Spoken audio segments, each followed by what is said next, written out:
No. Just like you learned in Lesson 1, where if you have a population and you take a sample, the sample statistic won't be exactly equal to the population parameter, most likely. There's a range of values for the mean that any sample could have.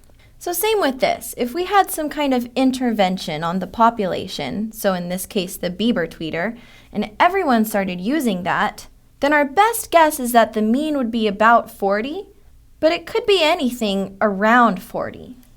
So in other words, there's a range around 40 that the true population mean would be if everyone were to use the Bieber tweeter. Now, how big is this interval? We're going to decide actual numbers that should be bounding this interval. In order to do that, let's think back about this sampling distribution.